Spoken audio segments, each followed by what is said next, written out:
Qur'an, Chapter 82, Surah Al-Infitar. By Sayyid Qutb. Translation by Muhammad Al-Amrani. In the name of God, the most compassionate, the most merciful. When the heavens are cleft asunder, and the stars are scattered, and the seas burst forth, and the graves are overturned, each soul shall know what it has sent before and what it has left behind. O man, what has deceived you concerning your generous sustainer? Who created you, fashioned you, and balanced you? In whatever form he willed, he assembled you? Nay, but you deny the judgment. While over you are appointed keepers, honorable recorders, who know all that you do. Surely, the righteous shall be in bliss, and the wicked shall be in a blazing fire, in which they shall burn on the day of judgment, and they shall not be absent from it. And what can make you comprehend what the day of judgment is? Again, what can make you comprehend what the day of judgment is? It is the day when no soul shall avail another in the least, and the command on that day will be God's alone. This brief surah speaks of the cosmic upheaval, reminiscent of Surah At-Taqwiyah, yet it bears a distinct character, guiding the human heart through serene and profound reflections. Its tone is calm, almost like a gentle rebuke, though it conceals within it a stern warning. Thus, it condenses the scenes of this upheaval, not allowing them to dominate the surah as in Surah At-Taqwiyah. The tone of reproach is gentler, its rhythm slower, and the musical cadence of the surah reflects this, creating a harmonious coherence within its structure. In the first section, it describes the rending of the sky, the scattering of the stars, the bursting of the seas, and the overturning of the graves as events that accompany the moment when every soul becomes aware of its deeds, on that momentous day. In the second section, the rebuke, laced with a warning, begins to unfold. It addresses the human who receives abundant blessings from his sustainer in his very being and creation, yet fails to recognize the due rights of these blessings, fails to acknowledge his sustainer's majesty, and shows ingratitude for the grace and honor bestowed upon him. O man! What has deluded you concerning your noble sustainer, who created you, fashioned you, and gave you balance? In whatever form he willed, he assembled you? The third section identifies the root cause of this ingratitude and denial. It is the rejection of the day of judgment, the day of reckoning. From this denial springs all forms of wrongdoing and ingratitude. Hence, the certainty of this judgment is reaffirmed, along with its inevitable outcome and recompense. But no, you deny the judgment day. Yet over you are guardians, noble and recording, who know all that you do. Indeed, the righteous will be in bliss, while the wicked will be in hellfire, to burn in it on the day of recompense, and they will not be absent from it. Finally, the last section portrays the enormity and dread of the day of judgment, where all souls will be stripped of any power, and the sovereignty of God alone will reign supreme. And what can make you comprehend what the day of recompense is? Again, what can make you comprehend what the day of recompense is? It is the day when no soul shall have power for another, for the command on that day is solely with God. In its entirety, this surah forms a link in the chain of rhythms and beats that characterize this entire section, each employing various methods and styles. When the sky is rent asunder, and the stars are scattered, when the seas burst forth, and the graves are overturned, then each soul shall know what it has sent ahead and what it has left behind. In the previous surah, we spoke of the sensation that permeates the soul when witnessing this universe being reshaped by the hand of divine power, shaken by a tremendous upheaval, leaving nothing in this vast cosmos unchanged. We mentioned that this sensation drives the soul away from everything it once clung to in this existence, except for God, the creator of all existence, the eternal who remains after all creation has perished. It directs the heart toward the only enduring, immutable truth, the one that neither changes nor fades, so that it finds peace and stability in the face of this upheaval, turbulence, and collapse, away from everything it once perceived as stable, orderly, and suggesting permanence. But there is no permanence except for the Creator, the worshipped. Here, the surah evokes a vision of the cosmic upheaval, beginning with the rending of the sky, a phenomenon described elsewhere in the Qur'an. In Surah Al-Rahman, it is said when the sky is split asunder and becomes like a crimson rose, molten and dripping, and in Surah Al-Haqqa the sky will be rent asunder, for on that day it will be frail. Likewise, in Surah Al-Infitar when the sky is split apart. Thus, the rending of the sky is a reality of that dreadful day, though its precise nature and the manner in which it will occur elude our full comprehension. All that remains in our perception is the image of violent transformation within the observable universe, the dissolution of its familiar order, and the unraveling of the intricate design that binds it together. This scene is further enriched by the mention of the stars shattering, after having been held in their immense and terrifying courses, bound by invisible forces that keep them in their orbits, preventing them from straying into the boundless void.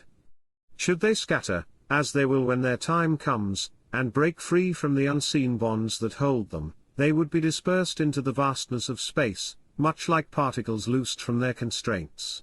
The bursting forth of the seas could signify their flooding the land, overwhelming rivers and spreading unchecked. Alternatively, it might refer to the splitting of water into its elemental gases, oxygen and hydrogen, reverting to the state it was in before God commanded their union to form the seas. Another possibility is the catastrophic release of atomic energy within these elements, akin to the explosive power of hydrogen bombs today, yet so immense that our present-day bombs would seem like the innocent playthings of children by comparison. Or it might occur in a manner unknown to humankind, representing a terror beyond the capacity of human nerves to fathom. The upheaval of the graves could result from these preceding events, or it might be an event in itself, occurring on that long day, filled with countless scenes and occurrences. From these graves will emerge the bodies resurrected by God, just as He created them the first time, to face their reckoning and recompense. This is affirmed and harmonized with the subsequent verse, "Then every soul will know what it has sent ahead and what it has left behind." That is, every soul will be aware of its past deeds and what it did last, or what it accomplished in this world and the legacy it left behind, or what it enjoyed solely in this world and what it stored up for the hereafter. In any case, this awareness will accompany those monumental horrors, becoming one of them, terrifying the soul as much as the upheaval of the universe itself. The unique Quranic expression, "Then every soul will know," though it conveys the meaning of each and every soul, is imbued with a subtle elegance and impact. It does not merely denote awareness of what was sent ahead or left behind, but it carries a weighty force, akin to the violence of those cosmic upheavals. The expression casts a shadow of intensity without explicitly stating it, thus enhancing its elegance and deepening its impact. After this awakening prelude, which stirs the senses, emotions, intellect, and conscience, the surah turns its attention to the present state of humanity, finding it heedless and engrossed in trivial pursuits. Here, the heart is touched with a gentle yet poignant rebuke, mingled with a hidden warning, and a reminder of God's primal blessing, the creation of man in this balanced and beautiful form.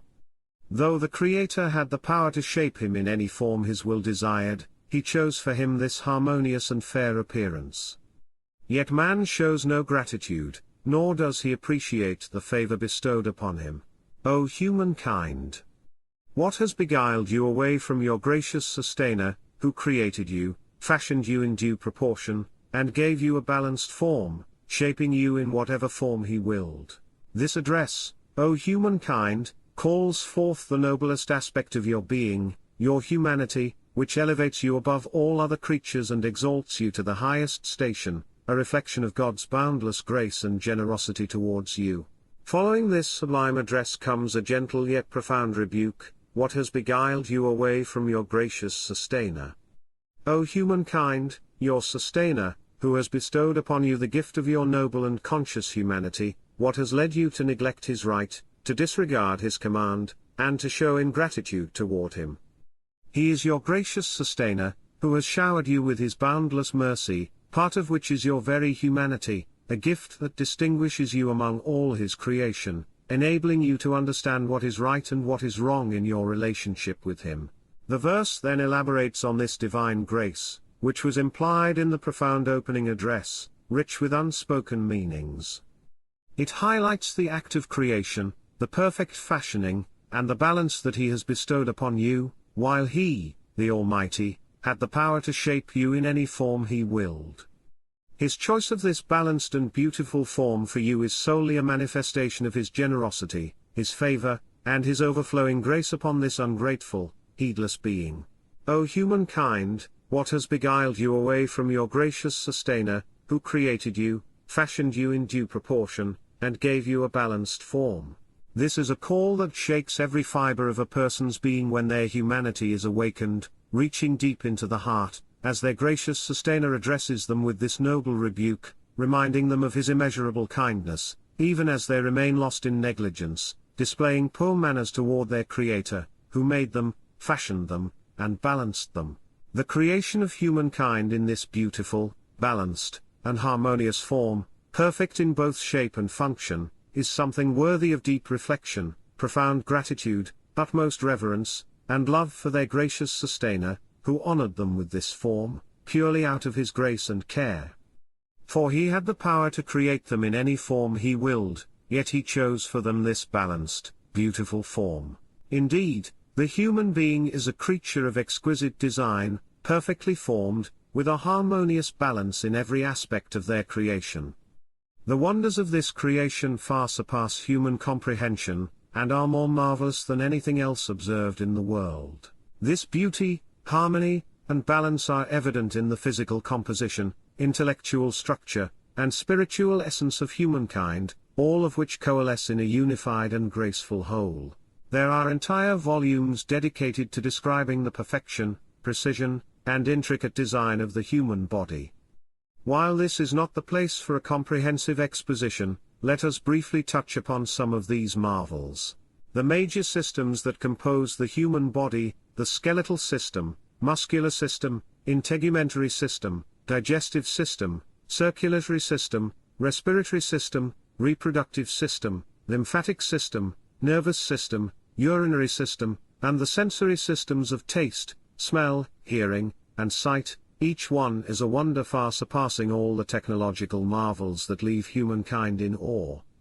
Yet people often overlook the marvels of their own being, which are far greater, deeper, and more precise beyond measure.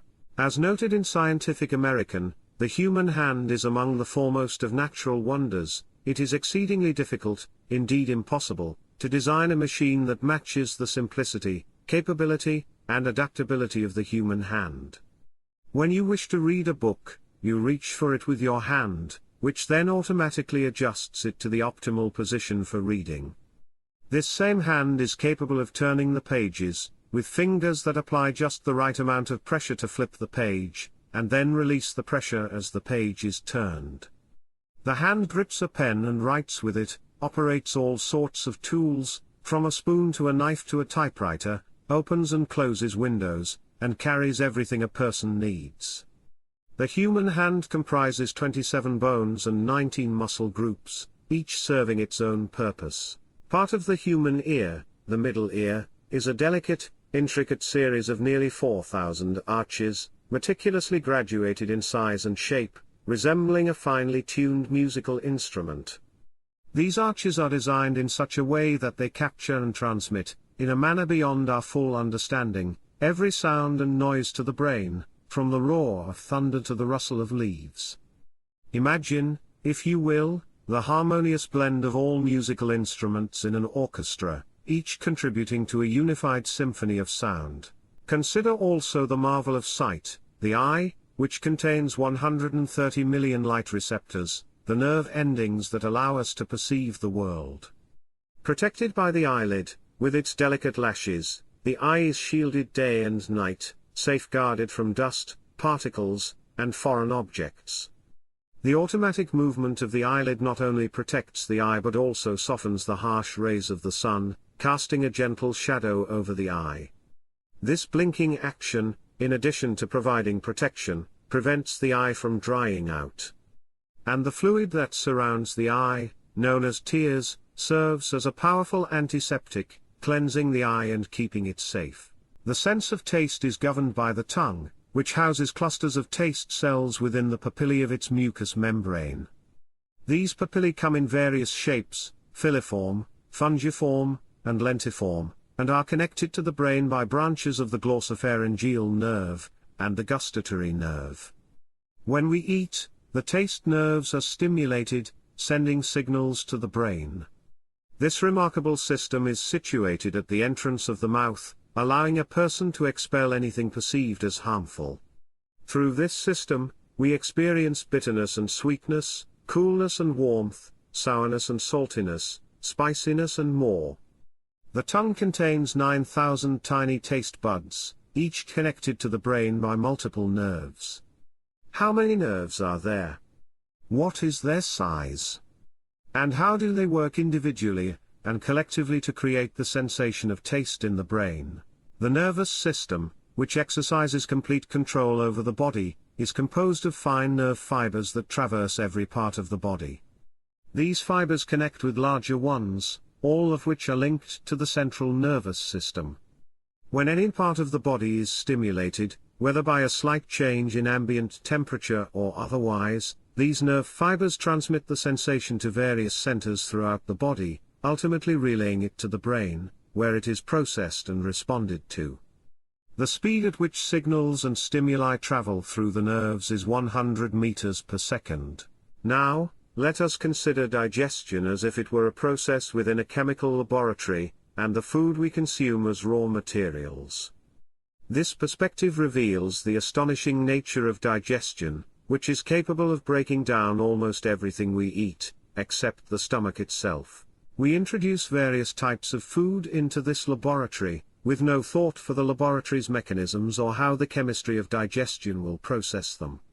We consume slices of meat, cabbage, grains and fried fish, washing them down with water. Amidst this mixture, the stomach identifies what is beneficial, breaking down each type of food into its chemical components, discarding waste, and reassembling the remaining nutrients into new proteins that nourish the body's cells. The digestive system selects lime, sulfur, iodine, iron, and all other necessary elements, ensuring that none of the essential components are lost. It produces hormones and ensures that all vital substances are present in the right proportions, ready to meet any need. The body even stores fat and other reserves to prepare for emergencies like hunger, all of this happening without conscious thought or effort on our part. We pour countless substances into this chemical laboratory, trusting almost entirely in what we consider to be an automatic process to sustain our lives. As these foods are broken down and reprocessed, they are continuously delivered to every one of the billions of cells in our body, cells that outnumber the entire human population on Earth. Each cell receives a constant supply of the specific materials it needs to be transformed into bones, nails, flesh, hair, eyes, teeth, and more, as directed by its own specialized function. Here, then, is a chemical laboratory that produces from raw materials more than any laboratory conceived by human intellect. Here is a system of supply far surpassing any transportation or distribution network known to the world. And all of it operates with the utmost precision. Each of the human body's systems is a marvel in its own right. Yet, even in their miraculous intricacy, animals may share in some form of these physiological wonders. What remains uniquely human, however, are the intellectual and spiritual faculties that this surah brings into focus, particularly in the verse, "He who created you, fashioned you, and proportioned you."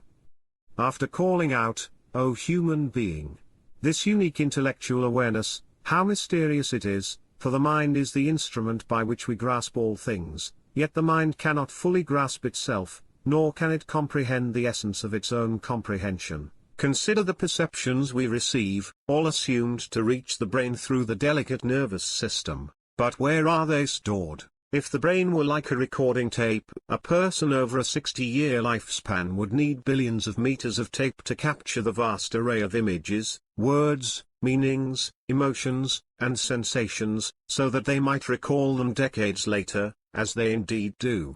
How does the mind then weave together these individual words, meanings, events, and images into a cohesive culture? How does it ascend from mere information to knowledge, from perceptions to understanding, from experiences to wisdom? This is one of the distinguishing characteristics of the human being. Yet, it is not the greatest or most exalted of his qualities. Beyond this lies that wondrous spark from the Spirit of God, the unique human soul, which connects this being to the beauty of existence, to the beauty of the Creator, and grants him those luminous, transcendent moments of communion with the infinite, beyond the fleeting beauties of this world. This soul, whose essence eludes our understanding, just as we do not fully comprehend even our sensory perceptions, bestows upon us glimpses of joy and celestial happiness, even here on earth. It links us to the heavenly realm, preparing us for the eternal life of paradise and the vision of divine beauty in that blissful world. This soul is God's greatest gift to humankind. It is what makes us truly human. It is through this soul that God calls to us as O human being. And it is this soul that he addresses with that poignant rebuke, "What has deceived you concerning your generous sustainer?" This direct reproof from God to the human being, as he calls out to him, standing guilty, deluded, heedless of God's majesty, lacking in reverence, and then confronts him with the reminder of the greatest blessing, followed by a reminder of his shortcomings, poor manners, and arrogance. It is a rebuke that melts the heart, when the human being reflects on the true source of his existence, the true nature of his being, and the true gravity of standing before his sustainer, who calls out to him, and then reproaches him with these words: "O human being! What has deceived you concerning your generous sustainer, who created you, fashioned you, and proportioned you, in whatever form he willed?" Then the reason for such delusion and negligence is revealed. It is the denial of the day of judgment. And the reality of that day, with its differing recompense, is affirmed with utmost certainty and emphasis. No. But you deny the judgment. And indeed, over you are appointed guardians, noble recorders, who know whatever you do. Indeed, the righteous will be in bliss, and indeed, the wicked will be in hellfire, burning therein on the day of judgment, and they will not be absent from it. No. A word of stern reprimand, a command to desist from the error they are steeped in. But, a shift away from what has been said, entering into a new mode of speech, a mode of clarification, affirmation, and declaration, different from the earlier tone of reproach, reminder, and imagery. No. But you deny the judgment. You deny the reckoning, the accountability, and the just recompense. This is the root cause of your delusion and negligence. For when the heart denies the certainty of judgment and retribution, it cannot walk the path of guidance, goodness, or obedience. Hearts may ascend to purity and devotion, worshipping their sustainer out of love, not out of fear of punishment or desire for reward.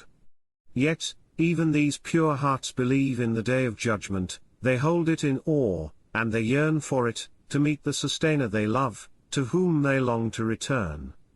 But when a person rejects this day, they become devoid of manners, devoid of obedience, devoid of light. Their heart cannot live, nor can their conscience awaken. You deny the day of judgment. And yet you are destined for it, and everything you have done is accounted for therein. Nothing is lost, nothing is forgotten. Indeed, over you are appointed guardians, noble recorders, who know whatever you do. These guardians are the spirits assigned to each human being, angels who accompany them, observe them, and meticulously record everything they do. How this occurs, we do not know, nor are we required to understand its intricacies. God knows that we have not been given the capacity to grasp it, and that there is no benefit in such knowledge for us. It lies beyond the scope of our purpose and the aim of our existence. Thus, There is no need to delve into what lies beyond the limits of what God has revealed to us of the unseen. It is enough for the human heart to sense that it is not left unguarded, that noble scribes are always aware of what it does, so that it may tremble, awaken, and adopt proper decorum. This is the intent. And since the surah is steeped in the atmosphere of dignity and honor, it mentions the guardian's attribute as noble, to evoke in the hearts a sense of shame and the urge to uphold decorum in the presence of such noble beings. For just as one feels restrained and bashful in the company of honorable people, refraining from vulgarity or base behavior in word or deed, how much more should one feel so when they perceive themselves to be constantly in the presence of noble angelic guardians, who should witness only the finest qualities and actions from them. The Qur'an stirs in the human heart the loftiest of emotions by embedding this profound truth within such a vivid and relatable conception. Then, the surah confirms the destiny of the righteous and the fate of the wicked after the reckoning, based on what the noble recorders have written. Indeed, the righteous will be in bliss. And indeed, the wicked will be in hellfire, burning therein on the day of judgment, and they will not be absent from it. This is a certain outcome, a decided end, that the righteous shall dwell in bliss, and the wicked shall meet their doom in the hellfire. The righteous are those who habitually perform acts of goodness until such deeds become second nature to them. Acts of righteousness encompass all that is good in its entirety, harmonizing under the qualities of dignity and humanity. In contrast, the characteristic of the wicked is one of rudeness and audacity in committing sins and transgressions. And hellfire is the fitting recompense for such wickedness. The text further emphasizes their fate, burning therein on the day of judgment, and intensifies it by stating, and they will not be absent from it, neither at the beginning to escape nor later to find release even for a moment. Thus, the contrast between the righteous and the wicked, between bliss and hellfire, is fully drawn, with additional clarity and confirmation of the state of hell's inhabitants. And since the day of judgment is the point of denial, the surah returns to it after describing the events that will transpire, returning to affirm its inherent reality with an overwhelming and awe-inspiring tone. And what can make you know what the day of judgment is? Then, what can make you know what the day of judgment is? The day when no soul will possess any power to help another soul, and the command that day will be entirely with God. The question, intended to emphasize the sheer magnitude, is familiar in the Quranic expression. It impresses upon the mind that the matter is far greater, far more terrifying than human understanding can encompass. It is beyond all conception, beyond all expectation, beyond all that is known. The repetition of the question amplifies the sense of dread. Then comes the description that aligns with this awe-inspiring depiction, the day when no soul will possess any power to help another soul. This is absolute helplessness, total paralysis, a complete withdrawal and isolation of each soul from all others, each burdened with its own concerns. And the command that day will be entirely with God. God alone will exercise authority, as he is the sole sovereign in both this world and the hereafter. But on that day, the day of judgment, this truth, which may be overlooked by the heedless, and deceived in this world, will be fully manifest. There will be no obscurity, no deception for the deluded or the deceived. This silent, solemn awe at the surah's conclusion resonates with the tumultuous, seething awe at its beginning. The soul is enclosed between these two overwhelming scenes, each one equally stunning, equally majestic, equally terrifying. And between them lies that profound, humbling, and melting rebuke.